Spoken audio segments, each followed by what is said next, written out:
Pour bien préparer la reprise prochaine du trafic ferroviaire, les grands trains du Sénégal ont choisi l'IFF, Institut de formation ferroviaire basé à Rabat. Ainsi, les GTS, sous l'impulsion de son directeur général, visent à renforcer les capacités de ses conducteurs et aides-conducteurs. C'est dans cette dynamique que M. Samba Ndiaye a envoyé 10 agents dans la capitale administrative du royaume chérifien pour suivre une formation pratique d'une semaine. La stratégie de GTS aujourd'hui, c'est de remettre les trains sur les rails. Mais cette stratégie s'articule autour d'un axe majeur que constitue la sécurité. Or, cette sécurité doit être sous-tendue par une formation appropriée. C'est pourquoi donc, j'entends faire de la formation un des axes majeurs donc, du développement de l'entreprise. Arrivé à l'aéroport international de Casablanca, la délégation des cheminots a été accueillie par l'équipe logistique de l'Institut de formation ferroviaire. Le lendemain, ils se rendent à l'IFF où ils ont été reçus par la direction générale avec les honneurs. Après la cérémonie protocolaire, place maintenant à la formation. Elle dure une semaine pendant laquelle les conducteurs de GTS SA ont été soumis à différents tests et exercices dans l'optique d'une remise à niveau complète. Il s'agit entre autres des discussions sur le règlement général de sécurité du chemin de fer sénégalais et celui de l'ONFC, Office national des chemins de fer. Au début, ça a été un peu difficile parce que le matériel baisse, mais on vient petit à petit. Aujourd'hui, le programme les passages à niveau et la vitesse sur voie unique. D'ici ce soir, Inch'Allah, on pourra être au top. Les formateurs ont aussi élaboré différents scénarios suivant les attentes de GTS avec les simulateurs en matière de réflexe du conducteur. On les a envoyés dans un canton où il y avait une voiture garée en pleine voie.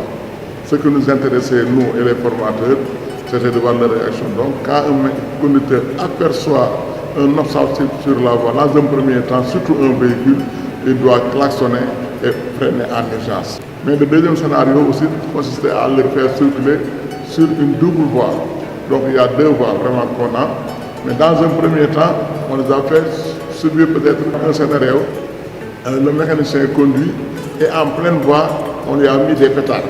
Quand les pétards explosent, les formateurs et nous, ce que nous attendons d'eux, quand vraiment il y a les pétards qui s'écrasent, le mécanicien doit automatiquement couper son accélération et freiner. La sortie pédagogique à la gare de Kenitra et au dépôt de Meknès a permis aux stagiaires de passer de la réalité virtuelle à la réalité tout court. Une journée riche en enseignements, car au-delà de découvrir une merveille d'architecture, les stagiaires ont pu être confrontés au quotidien d'un conducteur marocain de la prise à la fin de service. On a assisté à un mouvement d'acheminement d'une rame conventionnelle depuis l'ère GV, depuis le dépôt.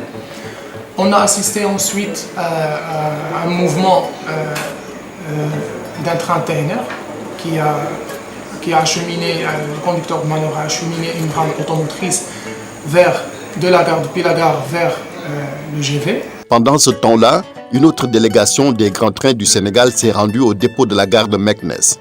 Ici, elle a découvert les aspects organisationnels et techniques du dépôt de Meknès, les ateliers des CIE et de maintenance.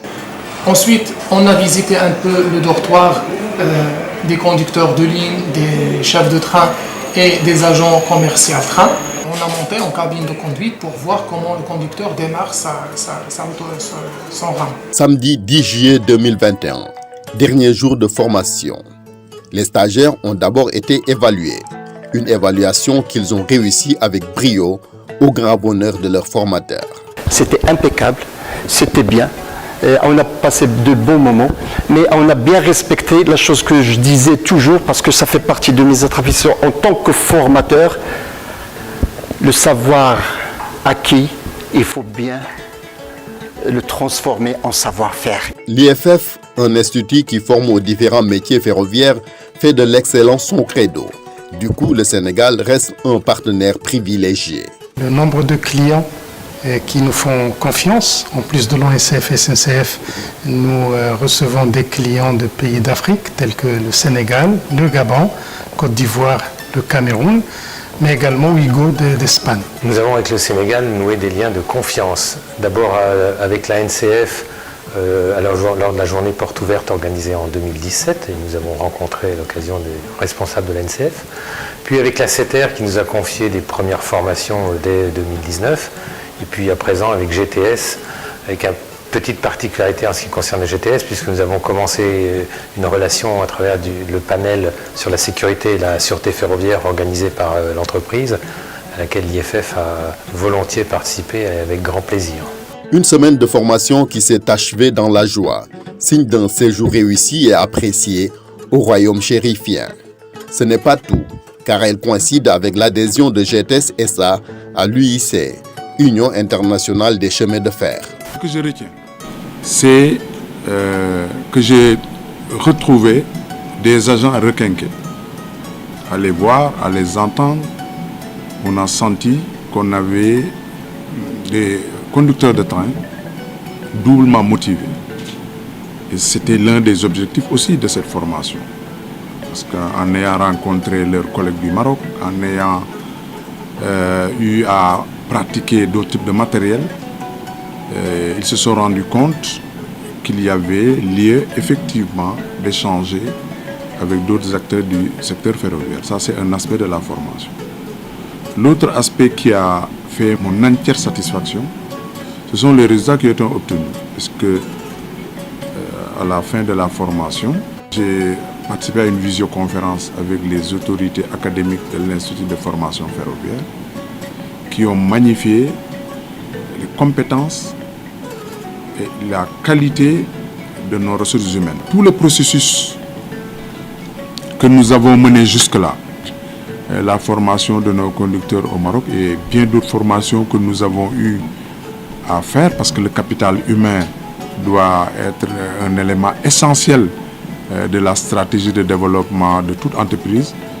Donc, à travers tout cela, les résultats ne se sont pas fait attendre, puisque le 8 juillet 2021, GTS a été admis à l'Union internationale des chemins de fer, ce qui est une marque de reconnaissance des institutions internationales. Une preuve de plus de la volonté de la Direction générale des GTS SA de remettre les trains sur les rails en toute sécurité.